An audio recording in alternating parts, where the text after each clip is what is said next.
Hey, hi guys, what's up? I hope you all are doing great, you all are safe, and you all are enjoying my videos. So today we are back again with yet another important discussion where I will be sharing few tips and tricks to answer the very most commonly asked question in the interview, which is tell me about yourself. Yes guys, हम जब भी interview में जाते हैं हमसे generally interviewer ये question पूछता ही है, tell me about yourself. The question is very simple to hear but उसका आंसर उतना ही ट्रिकी होता है. हम इतने सारे इंटरव्यूज देने के बाद भी कहीं ना कहीं ये नहीं समझ पाते कि इंटरव्यूअर इस क्वेश्चन से क्या जानना चाहता है. सो आज वो ट्रिक और वो टिप मैं आपसे शेयर करने वाली हूं कि what kind of information you have to provide in the answer and क्या है वो ट्रिक जिससे कि आप इसका सबसे बेस्ट तरीका अपना सकते हैं आंसर करने के लिए, which can help you in creating a very impactful impression and कहीं ना कहीं आपकी जो सिलेक्शन और शॉर्टलिस्टिंग के जो चांसेस हैं वो भी इसको आंसर करने से इंक्रीज हो जाते हैं. So what is that trick? So to know about that trick and to know about everything you need to watch my video till the end. Do not forget to subscribe to my channel. Do mention your suggestions, your queries in the comment box. Also hit the like button in case you like the video. So tell me about yourself. Question बहुत ही simple है पर उसका answer उतना ही tricky होता है. आपको दो बातें याद रखनी है जब भी आप कभी इस क्वेश्चन का आंसर करें. The very first thing is जो इन्फॉर्मेशन आप इस आंसर में देने वाले हैं वो इन्फॉर्मेशन आपको 3 पार्ट में डिवाइड करनी है, which is about your work, about your academic and about your personal life. इसका प्रपोर्शन भी हमें सेट करना पड़ेगा.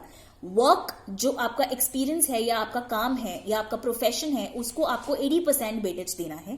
Academic you have to give only 10 to 15% and the rest 10 to 5% you have to give to your personal details, your personal information. Now जो trick है जिसको कि आपको अप्लाई करना है जब आप इसका आंसर करें is all about following the tenses. Yes, you have heard it right guys. हमने बचपन में tenses पढ़े हैं, past, present और future. वही फॉर्मूला वही ट्रिक आपको यहाँ पे अप्लाई करनी है, past, present and future.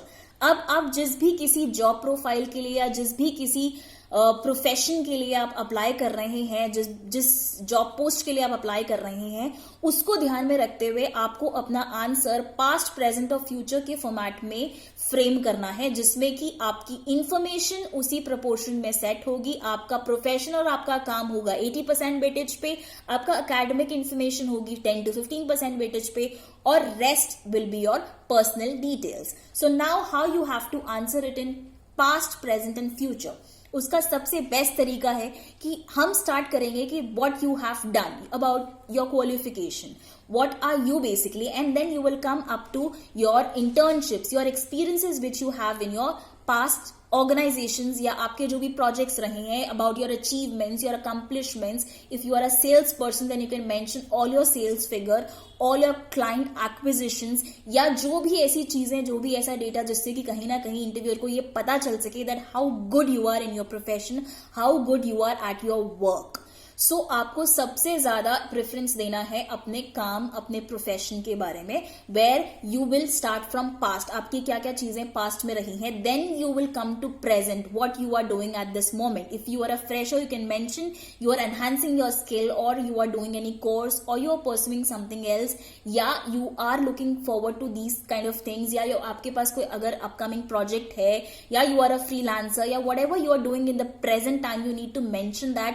And of course you need to sync that present experience, your present working with the job profile for which you are applying, so that somewhere or the other it helps you in creating this impact कि आप कहीं ना कहीं उस job को लेकर कितने ज्यादा इंटरेस्टेड हो और कहीं ना कहीं आप कितना ज्यादा उस जॉब में वैल्यू ऐड कर सकते हो. Then you will be coming towards the future perspective, जिसमें आप ये शो करेंगे कि आप किस तरीके से एक वैल्यूएबल एसेट बन सकते हो कंपनी के लिए और किस तरीके से your inputs, your skill sets is matching with the prevailing opening and how you can be the best suitable candidate. So this is the very important thing which you need to follow at the time of answering the question past, present, future.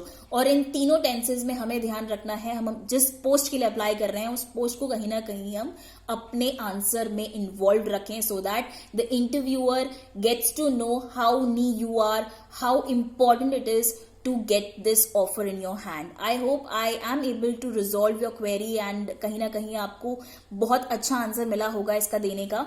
और एक बात का बिल्कुल ध्यान रखिए, कभी भी इस क्वेश्चन में इंटरव्यूअर आपसे आपकी लाइफ हिस्ट्री, आपकी लाइफ की स्टोरी जानने में इंटरेस्टेड नहीं होता, because that is already written in your resume. तो आपको बिल्कुल भी जरूरत नहीं है कि आपका होम टाउन क्या है, आपके फादर मदर क्या करते हैं, how many siblings you have. These kind of questions are of no relevance to the interviewer until and unless वो आपसे ये क्वेश्चन पूछते नहीं है। So you have to give it only 10 to 5% of weightage जब बात आती है आपके पर्सनल इन्फॉर्मेशन की। And also keep in mind, whether you are a fresher or you are an experienced candidate, do mention a lot and more about your profession, your work. आप experienced हैं तो of course आपके पास बहुत सारा कुछ होगा अपने एक्सपीरियंसेस के बारे में बताने के लिए।